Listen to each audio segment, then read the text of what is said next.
नमस्कार दोस्तों, आप लोगों का स्वागत है प्रतिस्पर्धा क्लासेस के ऑनलाइन प्लेटफॉर्म पे। मैं राहुल शर्मा। जैसा कि आप लोगों को विदित है, अपन संविधान के भारत के संवैधानिक विकास के संदर्भ में बातचीत कर रहे थे। अभी तक हमने जो है कंपनी के शासन के अंतर्गत, ईस्ट इंडिया कंपनी के शासन के अंतर्गत, कंपनी के शासन के अंतर्गत 1773 के रेगुलेटिंग एक्ट से लेकर 1773 के रेगुलेटिंग एक्ट से लेकर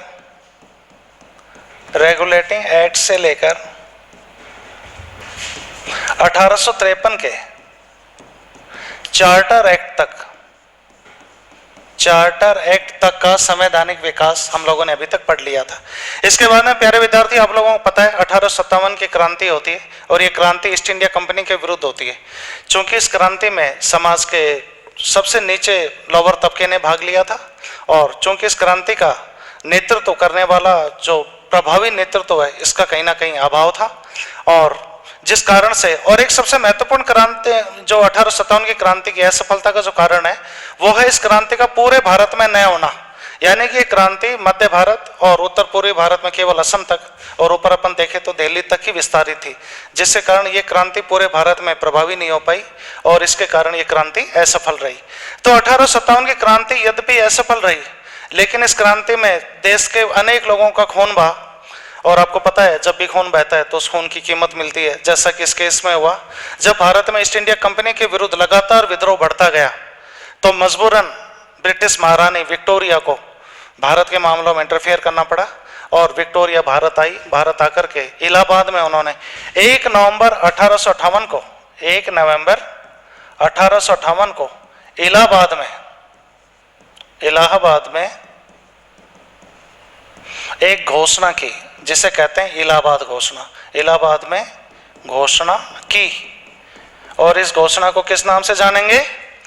विक्टोरिया की इलाहाबाद घोषणा। इलाहाबाद घोषणा कब की उन्होंने घोषणा? 1 नवंबर 1858 को। और इस क्या था ये इलाहाबाद घोषणा के अंतर्गत क्या था? इलाहाबाद घोषणा में देखो, भारत के लोगों को, भारतीय जनता को किससे प्रॉब्लम थी? ईस्ट इंडिया कंपनी से। तो इस अधिनियम के द्वारा ईस्ट इंडिया कंपनी को समाप्त कर दिया गया। किसको समाप्त कर दिया गया प्यारे विद्यार्थियों? ईस्ट इंडिया कंपनी को। क्यों? क्योंकि यहां पर भारत के लोगों को किससे प्रॉब्लम है? ईस्ट इंडिया कंपनी से। तो ईस्ट इंडिया कंपनी को इस अधिनियम के द्वारा क्या कर दिया गया? समाप्त कर दिया गया। और भारत के शासन की बागडोर सीधे महारानी विक्टोरिया के हाथों में स्थानांतरित हो गई। अब यहां से ताज के शासन की शुरुआत होती है। किसके शासन की? ताज के शासन की। जैसा कि मैंने आपको प्रारंभिक कक्षा में बताया था, भारत के संवैधानिक विकास के अंतर्गत शुरुआत में ही तो भारत के संवैधानिक विकास को हमने उस समय 2 भागों में विभाजित किया था। जो पहला भाग हमने बनाया था उसमें था कंपनी के अधीन शासन व्यवस्था, कंपनी के अधीन भारतीय शासन।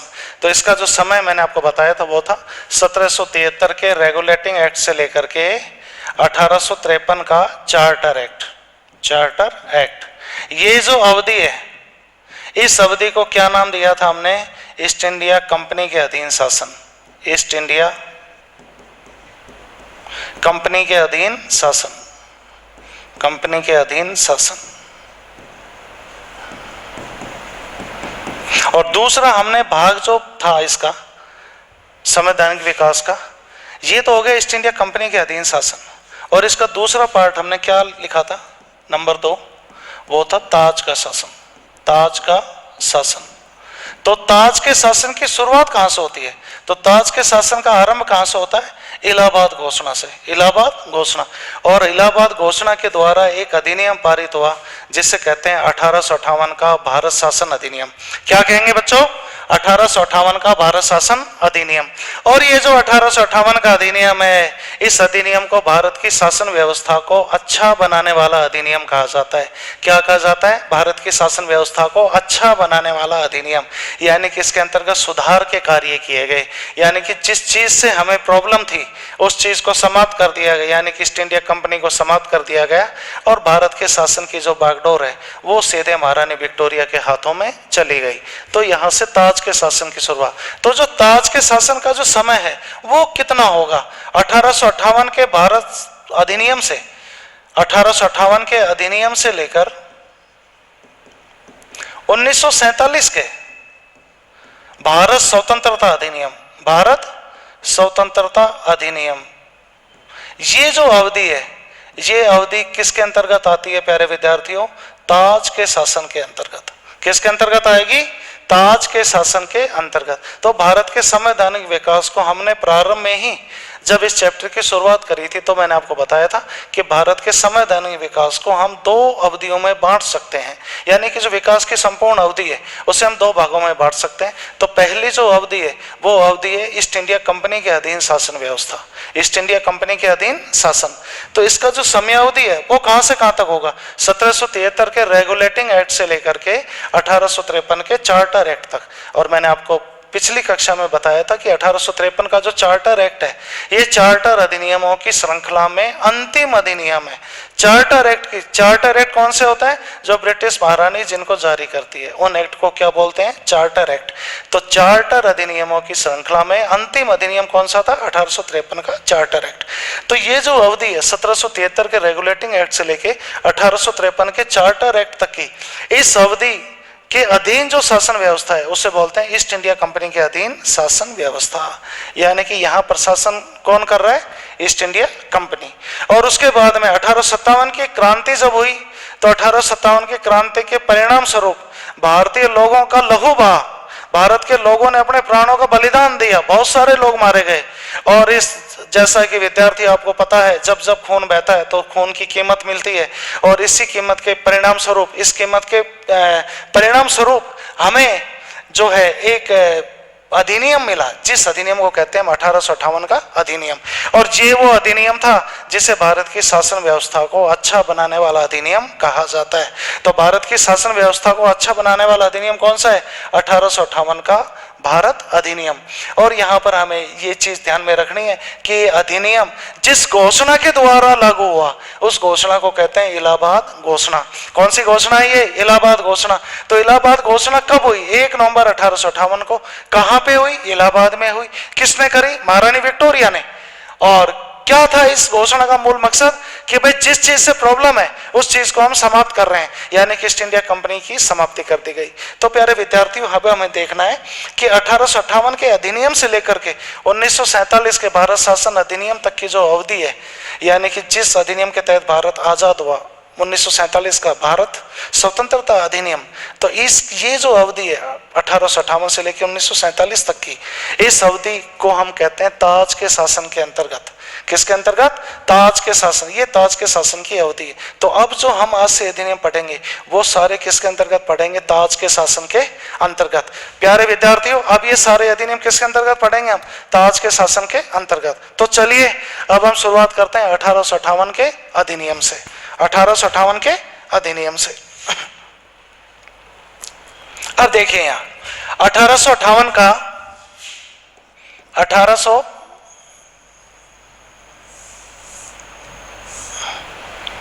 1858 का भारत शासन अधिनियम, भारत शासन अधिनियम, अधिनियम। इस अधिनियम की खास बातें क्या है? पहला, इस अधिनियम में सबसे पहली चीज क्या मालूम पड़ रही है? विक्टोरिया की घोषणा, महारानी विक्टोरिया की घोषणा, महारानी विक्टोरिया की घोषणा। तो बताइए महारानी विक्टोरिया घोषणा कब हुई? 1 नवंबर 1858 को, 1858 को। अब सवाल आता है कहां हुई? तो कहां पे हुई? इलाहाबाद में, इलाहाबाद में, इलाहाबाद में। क्या परिणाम निकला? क्या क्या थे इस घोषणा के द्वारा? कौन सा अधिनियम पारित हुआ? 1858 का अधिनियम। इस 1858 के अधिनियम में कौन कौन सी मुख्य बातें हैं? तो पहली बात क्या है? East India company, east India company की समाप्ति। ईस्ट इंडिया कंपनी की क्या हो गई? समाप्ति हो गई। जिस चीज से हमें प्रॉब्लम थी वो कंपनी समाप्त हो चुकी है, ईस्ट इंडिया कंपनी की समाप्ति होगी। वह भारत के शासन की बागडोर, भारत के शासन की बागडोर सीधे सीधे महारानी विक्टोरिया के हाथों में, महारानी विक्टोरिया के हाथों में, महारानी विक्टोरिया के हाथों में चली गई। शासन की बागडोर सीधे किसके हाथों में चली गई? महारानी विक्टोरिया के हाथों में। अर्थात यहां से ताज के शासन की शुरुआत हुई। ताज के शासन की शुरुआत हुई। तो अगर आपसे कहते हैं कि ताज का शासन, तो ताज के शासन की शुरुआत कहां से? 1858 से। ये लीजिए, यहां से ताज के शासन की शुरुआत हुई। तो हमने क्या देखा है यहाँ कि ईस्ट इंडिया कंपनी की समाप्ति हो गई है और भारत के शासन की बागडोर सीधे महारानी विक्टोरिया के हाथों में चली गई। अर्थात यहां से ताज के शासन की क्या हो गई प्यारे विद्यार्थियों? शुरुआत हो गई। यहां से जो क्राउन का शासन है वो शुरू हो जाता है। दूसरी चीज क्या हुआ? अब प्यारे विद्यार्थियों बताओ, कंपनी के व्यापारिक कार्यों पर नियंत्रण के लिए किसका गठन किया था हमने? बोर्ड ऑफ डायरेक्टर्स का। और कंपनी के राजनीतिक कार्यों पर नियंत्रण के लिए गठन किसका किया था? बोर्ड ऑफ कंट्रोल का। अरे जब ईस्ट इंडिया कंपनी नहीं है तो बोर्ड ऑफ डायरेक्टर और बोर्ड ऑफ कंट्रोल की आवश्यकता है क्या? नहीं। यानी कि ईस्ट इंडिया कंपनी जब समाप्त हो गई तो अब हमें बोर्ड ऑफ डायरेक्टर्स और बोर्ड ऑफ कंट्रोल की कोई आवश्यकता नहीं है। अर्थात क्या कहेंगे? इस अधिनियम के द्वारा बोर्ड ऑफ डायरेक्टर्स व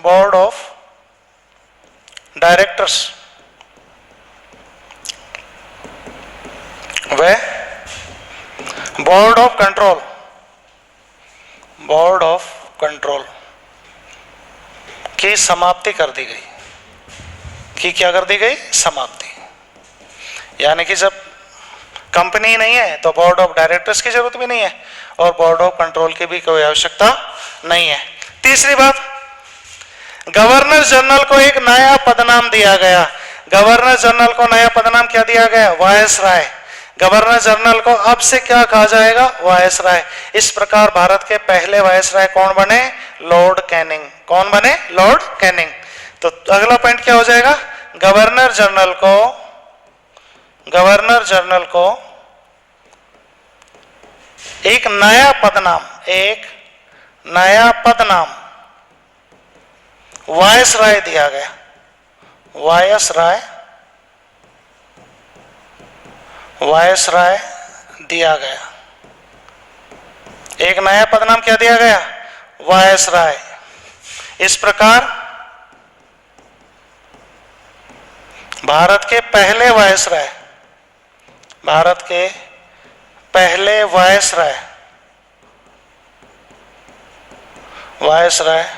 लॉर्ड कैनिंग बने।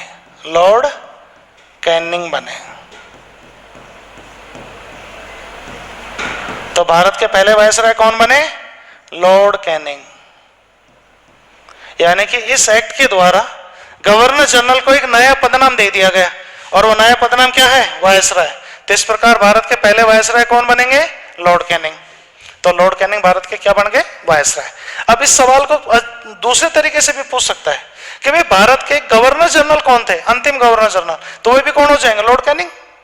कौन हो जाएंगे? Lord Canning. तो और अगर कह दे कि प्रथम वायसराय कौन है तो भी यही हो जाएंगे, लॉर्ड कैनिंग। इस सवाल को एक और तरीके से पूछा जा सकता है कि 1857 की क्रांति के दौरान गवर्नर जनरल कौन है? तो भी जवाब क्या हो जाएगा? Lord Canning. अरे क्रांति के समय भी तो यही है, लॉर्ड कैनिंग। तो क्रांति के समय गवर्नर जनरल कौन है? ये भी यही है। अंतिम गवर्नर जनरल कौन है? तो भी लॉर्ड कैनिंग है। प्रथम वायसराय कौन है? तो भी लॉर्ड कैनिंग है। तो तीनों सवालों का एक ही जवाब हो जाएगा। अब देखिए यहां पर अगला पॉइंट क्या बनेगा, इसको शॉर्ट कर लेते हैं थोड़ा।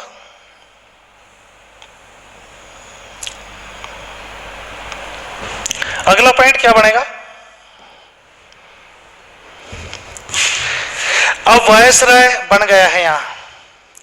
अब हमें ये पता लग गया है कि गवर्नर जनरल को एक नया पदनाम क्या दिया गया? वायसराय। अब हमें ये मालूम है कि भारत की शासन व्यवस्था को ब्रिटिश ताज की ओर से चलाया जाएगा। तो ब्रिटिश ताज तो यहाँ शासन करने आएंगे नहीं, तो इसका मतलब ब्रिटिश ताज की ओर से शासन व्यवस्था को संचालित करने के लिए भारत में एक नया पद सृजित किया गया, जिसे कहते हैं भारत सचिव। अरे कौन सा पद है भाई? भारत सचिव। तो भारत सचिव नाम का एक नया पद सृजित किया गया और उसको प्रशासनिक कार्यों में सहयोग देने के लिए उसकी एक 15 सदस्यीय भारत परिषद का निर्माण किया गया। तो क्या क्या नई चीजें यहाँ प्रकाश में आएंगी? तो प्यारे विद्यार्थियों, दो चीजें प्रकाश में आएगी। पहली चीज तो क्या है? एक भारत सचिव नाम का नया पद बन गया। ये जो भारत सचिव होता था ये ब्रिटिश कैबिनेट का सदस्य होता था। कौन होता था भाई? ब्रिटिश कैबिनेट का सदस्य। तो एक भारत सचिव और उसके एक 15 सदस्यीय भारत परिषद का गठन किया गया। और ये जो भारत सचिव और उसकी 15 सदस्यीय कार्यकारी परिषद है, ये ताज की ओर से भारत की शासन व्यवस्था को संचालित करेगी। तो ये हमेशा ध्यान रखना। तो यहाँ पर अगला पॉइंट हम क्या कहेंगे कि भारत की शासन व्यवस्था को ब्रिटिश ताज की ओर से संचालित करने के लिए एक क्या बनाया गया? भारत सचिव। भारत सचिव वह उसकी 15 सदस्यीय उसकी 15 सदस्यीय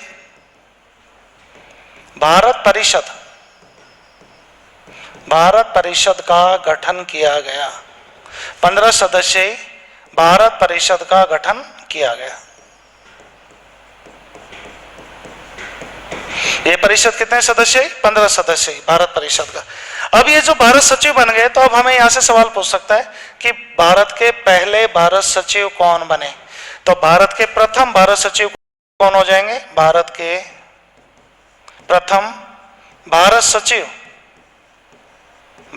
सचिव तो वो कौन बन जाएंगे? Charles Wood. कौन बन जाएंगे बच्चों? Charles Wood. तो भारत के पहले भारत सचिव कौन बने? Charles Wood. और चार्ल्स वुड जो भारत सचिव बने, इनको प्रशासनिक कार्यों में सहयोग देने के लिए एक 15 सदस्यीय भारत परिषद का भी गठन किया गया। तो हमेशा ध्यान रखना कि यहाँ पर चूंकि ताज के शासन की शुरुआत हो गई है यहाँ से, और ताज के शासन को ब्रिटिश सरकार ताज के शासन को यह क्रियान्वित करने के लिए भारत में, उसके लिए हमने एक नया पद गठित कर दिया। उस पद का नाम क्या है? भारत सचिव। तो भारत सचिव पहले बने, तो इसका मतलब इंपॉर्टेंट हो जाता है। हमें याद रखना कि भारत के पहले भारत सचिव कौन है। तो भारत के पहले भारत सचिव कौन बने? Charles Wood. नंबर एक बात। नंबर दूसरी बात, अब इनको प्रशासनिक कार्यों में सहयोग देने के लिए अब कुछ व्यक्तियों की आवश्यकता पड़ेगी, तो इनके लिए भारत परिषद का गठन कर दिया। और इस भारत परिषद के कुल कितने सदस्य हैं? 15 सदस्य हैं। कुल कितने सदस्य हैं? 15।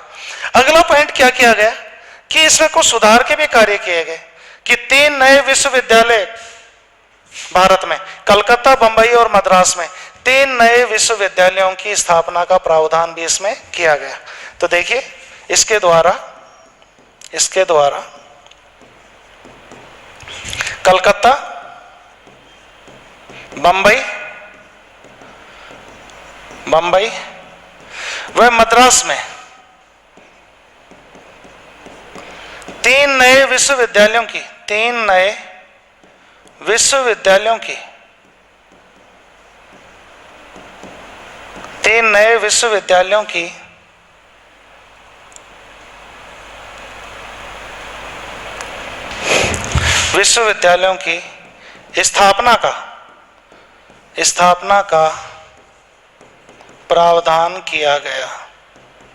प्रावधान किया गया।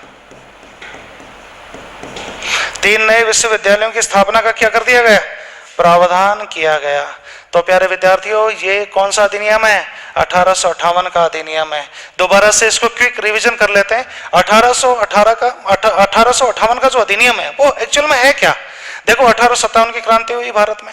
क्रांति किसके विरुद्ध थी? ईस्ट इंडिया कंपनी के विरुद्ध। अब ईस्ट इंडिया कंपनी के विरुद्ध जब विद्रोह बढ़ा, बड़े पैमाने पर ही विद्रोह हुआ, तो चूंकि विद्रोह असफल जरूर रहा, लेकिन इसके परिणाम स्वरूप एक घोषणा भारत में हो गई, और उस घोषणा का नाम था महारानी विक्टोरिया की इलाहाबाद घोषणा। तो इलाहाबाद घोषणा कब हुई? 1 नवंबर 1858 को हुई। कहाँ पे हुई? इलाहाबाद में हुई। क्यों हुई थी? क्योंकि भारत के लोगों का जो असंतोष है, उस असंतोष का कारण क्या है, ये जानने के लिए महारानी विक्टोरिया भारत आई। तो भारत में आके उनको पता चला भी ईस्ट इंडिया कंपनी के विरुद्ध ये विद्रोह हो रहा है। तो ईस्ट इंडिया कंपनी, अब चूंकि ब्रिटिश गवर्नमेंट खुद ये चाहती थी कि जो है ईस्ट इंडिया कंपनी समाप्त हो जाए, और उनको समाप्त होने का जो है एक अवसर मिल गया समाप्त करने का, कि विद्रोह हो गया। तो विद्रोह हो गया तो जो है ब्रिटिश ताज ने अब ये घोषणा के द्वारा ईस्ट इंडिया कंपनी को क्या कर दिया? समाप्त कर दिया। तो ईस्ट इंडिया कंपनी, मैंने आपको शुरू में ये बताया था कि संवैधानिक विकास के अंतर्गत हम यही पढ़ेंगे, जो 1773 का रेगुलेटिंग एक्ट था उसका मकसद भी यही था कि ईस्ट इंडिया कंपनी के कार्यों पर धीरे धीरे अंकुश को बढ़ाना, नियंत्रण को बढ़ाना। धीरे धीरे हम ईस्ट इंडिया कंपनी के कार्यों पर नियंत्रण बढ़ाएंगे और ब्रिटिश जो शिकंजा है वो भारत के ऊपर कसेंगे धीरे धीरे। तो लगातार मैंने आपको बताया था क्रमिक रूप से कंपनी की स्थिति तो क्या होगी, कमजोर होगी, और ब्रिटिश गवर्नमेंट की जो स्थिति है यानी भारत पर जो नियंत्रण है ब्रिटिश सरकार का, वो धीरे धीरे कहीं ना कहीं मजबूत होगा। और यहां से पूर्णतः मजबूत होने का अवसर मिल गया 1857 की क्रांति के द्वारा। तो 1858 की जो विक्टोरिया की इलाहाबाद घोषणा थी उसके अंतर्गत क्या किया गया, जिस चीज से प्रॉब्लम है, प्रॉब्लम किससे, ईस्ट इंडिया से, तो ईस्ट इंडिया कंपनी को समाप्त कर दिया गया। और जाहिर है कि भारत के शासन की बागडोर सीधे महारानी विक्टोरिया के हाथों में शिफ्ट हो गई, अर्थात यहां से ताज के शासन की शुरुआत हो गई। तो ताज के शासन का समयावधि मैंने प्यारे विद्यार्थी आपको बताया था, ताज के शासन की शुरुआत होती है 1858 के अधिनियम से, और कहां तक ताज का शासन चलता है, भारत स्वतंत्रता अधिनियम तक। भारत स्वतंत्रता अधिनियम 1947, तो यहां तक की जो अवधि है ये ताज के शासन के अंतर्गत आती है। अगला मैंने आपको बताया, जब ईस्ट इंडिया कंपनी समाप्त हो गई तो अब यहां जाहिर सी बात है कि बोर्ड ऑफ कंट्रोल और बोर्ड ऑफ डायरेक्टर्स, इन दोनों की यहां अब कोई आवश्यकता नहीं है। तो ये ध्यान रखना, जब ईस्ट इंडिया कंपनी ही नहीं है तो बोर्ड ऑफ कंट्रोल और बोर्ड ऑफ डायरेक्टर्स की भी स्वतः ही क्या हो जाएगी, समाप्ति हो जाएगी। तीसरा मैंने आपको बताया, गवर्नर जनरल को एक नया पद नाम दिया गया। गवर्नर जनरल तो वही है लेकिन उसके पद के नाम को बदल दिया गया। गवर्नर जनरल को एक नया पद नाम क्या दिया गया, वायसराय। अब ये वायसराय बने हैं तो हमें ये इंपॉर्टेंट हो जाएगा कि भारत के पहले वायसराय कौन बने, तो भारत के पहले वायसराय कौन है, लॉर्ड कैनिंग। तो लॉर्ड कैनिंग पहले वायसराय हो गए। अब इसी सवाल को दूसरे तरीके से भी पूछा जा सकता है कि भारत के अंतिम गवर्नर जनरल कौन है, तो वो भी कौन हो जाएंगे, लॉर्ड कैनिंग। इस सवाल को तीसरे तरीके से भी पूछ सकते हैं कि 1857 की क्रांति के दौरान भारत के गवर्नर जनरल कौन है, तो भी सेम जवाब है, लॉर्ड कैनिंग।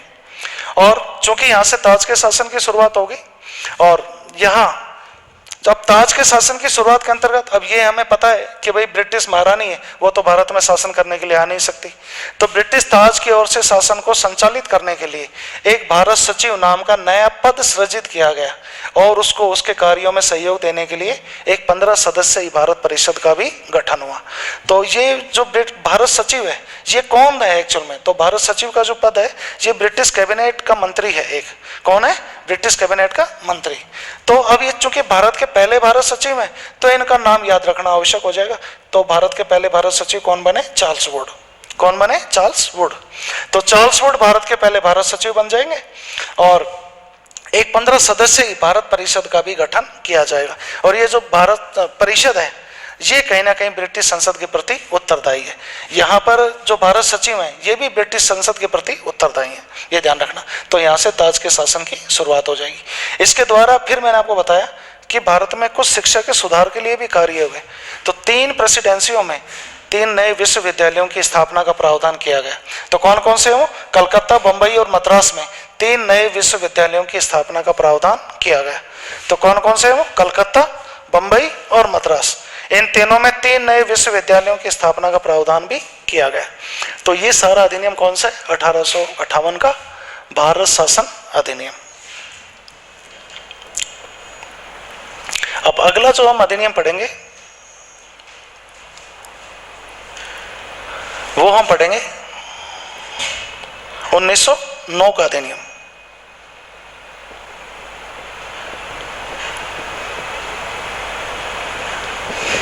(1909) का अधिनियम 1909 के अधिनियम को एक दूसरे नाम से भी जाना जाता है और वो है मार्ले मिंटो सुधार अधिनियम। मार्ले मिंटो सुधार अधिनियम। सुधार अधिनियम, मार्लियामेंटो सुधार अधिनियम कब का अधिनियम है, 1909 का। अब आपके दिमाग में आ रहा होगा मार्लियामेंटो ये क्या है, तो मार्ले तो उस समय कौन थे, भारत सचिव, और मिंटो उस समय कौन थे, वायसराय। तो मार्ले उस समय कौन थे, भारत सचिव, भारत सचिव, और मिंटो उस समय कौन हो जाएंगे, वायसराय, वायसराय, वायसराय।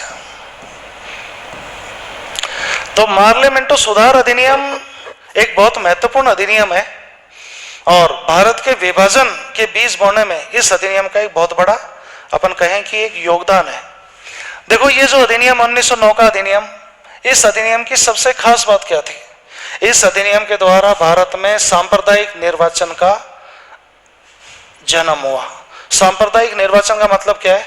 सांप्रदायिक आधार पर, यानी कि धर्म के आधार पर, किसी संप्रदाय विशेष के आधार पर निर्वाचन की पद्धति को शुरू करना। तो ये सांप्रदायिक निर्वाचन किसके लिए था? एक्चुअल में ये था मुसलमानों के लिए। किसके लिए भाई? ये मुसलमानों के लिए सांप्रदायिक निर्वाचन। मुसलमानों के लिए सांप्रदायिक आधार पर एक पृथक निर्वाचन पद्धति की शुरुआत की गई। पृथक निर्वाचन पद्धति, पृथक निर्वाचन पद्धति की शुरुआत की गई। किसके लिए? मुसलमानों के लिए शुरुआत की गई। अब आप कहोगे साहब ये पृथक निर्वाचन पद्धति शुरुआत करने की आवश्यकता क्यों पड़ी? अंग्रेजों ने की। अंग्रेज भारत में शासन करने के लिए उनका जो सीधा सा फंडा था वो था वोट डालो और राज करो, वोट डालो और राज करो। उनको पता था कि अगर भारत में हिंदू और मुसलमान अगर एकजुट होकर रहेंगे, एक होकर रहेंगे, तो उनका शासन करना भारत में संभव नहीं है बहुत अधिक समय तक। तो अंग्रेजों को अच्छे से पता था अगर हमें शासन करना है तो हिंदू और मुसलमानों को किसी न किसी तरीके से अलग करना होगा। और इसके लिए उन्होंने क्या किया? मुसलमानों के लिए सांप्रदायिक आधार पर पृथक निर्वाचन पद्धति की शुरुआत कर दी। इसका मतलब क्या है पृथक निर्वाचन पद्धति का? इसका मतलब सीधा सा ये है कि यहाँ पर सीटों का बंटवारा हो गया।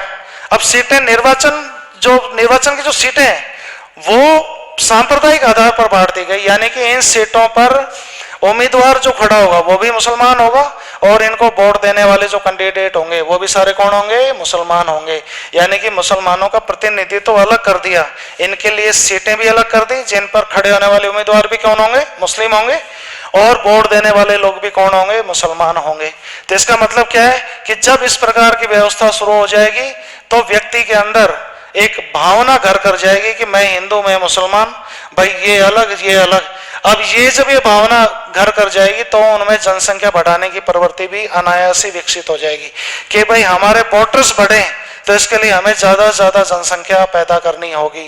ये हिंदुओं की भी प्रवृत्ति बन गई और मुसलमानों की बन गई, जिसके कारण भारत में और ज्यादा निर्धनता, गरीबी और इस टाइप की जो है, पहले से ही रोजगार के साधन नहीं है, पहले से ही भारत में इतनी गरीबी है, और ये जब इनके मन में इस प्रकार की भावना आ गई तो और ज्यादा ये चीज विस्तारित हो गई, जिसका मतलब भारत की और भी ज्यादा स्थिति खराब होने वाली है। हिंदू मुसलमानों में जो प्रेम भाव था वो भी कहीं ना कहीं खत्म होगा, जनसंख्या बढ़ाने की प्रवृत्ति भी इनके अंदर बढ़ेगी। तो ये कई मायनों में ये देश के लिए घातक कंडीशन थी। आगे जाकर के जो है यही निर्वाचन पद्धति भारत के विभाजन का आधार बनती है। और ये जैसा कि आपको पता है कि मार्ले ने ब्रिटिश संसद में कहा था कि हमने एक ऐसे जहरीले वृक्ष के बीज बो दिए जिसकी फसल बहुत कड़वी होगी। इसका मतलब हमने भारत में एक ऐसे बीज बो दिए जिससे जो पेड़ बनेगा उसकी जो फसल बनेगी वो बेहद कड़वी होगी। और ये हम देखते भी आगे चलकर के ये जो निर्वाचन पद्धति है सांप्रदायिक आधार पर जो ये निर्वाचन मुसलमानों के लिए शुरू किया, ये आगे जाकर के भारत के विभाजन का आधार बन गया। कुल मिला के क्या बन गया? भारत के विभाजन का आधार। और आपको पता है आगे चल करके भारत का विभाजन हो गया और भारत और पाकिस्तान नाम के दो स्वतंत्र राष्ट्रों का उदय हुआ। तो ये चीज यहीं से ही हमें देखनी। अब यहां से एक चीज हमें समझ में आ जाती है कि सांप्रदायिक निर्वाचन के जनक कौन हो गए। अब अगर आपसे कहे कि सांप्रदायिक निर्वाचन के जनक कौन है, सांप्रदायिक निर्वाचन के जनक, निर्वाचन के जनक, तो सांप्रदायिक निर्वाचन के जनक कौन हो जाएंगे? Viceroy Minto, viceroy Minto, viceroy Minto, इन्हें कहते हैं सांप्रदायिक निर्वाचन का जनक। अगले इससे और क्या कार्य हुआ? पहला तो ये कार्य हुआ एक बहुत महत्वपूर्ण। दूसरा कार्य क्या हुआ? जो केंद्रीय विधान परिषद है और जो प्रांतों की विधान परिषद है इनके आकार में वृद्धि की गई। तो केंद्रीय विधान परिषदों के और प्रांतीय विधान परिषदों के आकार में क्या की गई? वृद्धि की गई, यानी सदस्य संख्या को बढ़ाया गया। तो इसमें लिख देते हैं इसके द्वारा केंद्रीय विधान परिषद, केंद्रीय विधान परिषद व प्रांतीय विधान परिषदों के, प्रांतीय विधान परिषदों के परिषदों के आकार में वृद्धि की गई। आकार में क्या की गई? वृद्धि की गई। इनके आकार में वृद्धि की गई। दूसरा कार्य ये हुआ। तीसरा कार्य, अब देखो ये जो कार्य है, अब हमने आपके दिमाग में आ रहा होगा इसको सुधार अधिनियम क्यों कहते हैं। सबसे मेन पॉइंट ये है कि इसे सुधार अधिनियम क्यों कहते हैं। क्या कोई इसमें सुधार का कार्य भी हुआ? हाँ, इसमें सुधार का भी कार्य हुआ। भाई ये जो कार्य है सांप्रदायिक निर्वाचन, ये कोई सुधार का कार्य तो है नहीं, ये तो बिगाड़ का कार्य है। तो सुधार का कार्य क्या हुआ? तो इसमें सुधार कार्यों में एक चीज हमें ध्यान रखनी है, वो क्या है कि गवर्नर जनरल की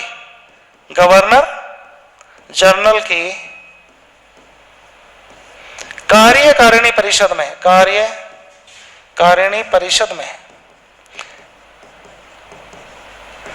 में भारतीयों की नियुक्ति की गई। भारतीयों की नियुक्ति, गवर्नर जनरल की कार्यकारिणी परिषद में किन की नियुक्ति की गई? भारतीय सदस्यों की। तो कौन थे वो ऐसे सदस्य जिनको नियुक्ति दी गई? तो वो सदस्य थे सत्येंद्र प्रसाद सिन्हा। कौन है भाई? सत्येंद्र प्रसाद सिन्हा। इनको गवर्नर जनरल की कार्यकारिणी परिषद में विधि सदस्य के रूप में नियुक्ति दी गई। किसके रूप में? विधि सदस्य के रूप में नियुक्ति दी गई। तो भाई पहले तो हमें ये पता था कि गवर्नर जनरल की कार्यकारिणी परिषद में पहले जो सभी सदस्य होते थे वो अंग्रेज होते थे। कौन होते थे? अंग्रेज। लेकिन इस एक्ट के द्वारा पहली बार ऐसा हुआ भारत में कि गवर्नर जनरल की कार्यकारिणी परिषद में किसी भारतीय को नियुक्त किया गया, और वो भाग्यशाली भारतीय कौन थे? सत्येंद्र प्रसाद सिन्हा। सत्येंद्र प्रसाद सिन्हा को गवर्नर जनरल की कार्यकारिणी परिषद में विधि सदस्य के रूप में नियुक्ति दी गई। किसके रूप में नियुक्ति दी गई?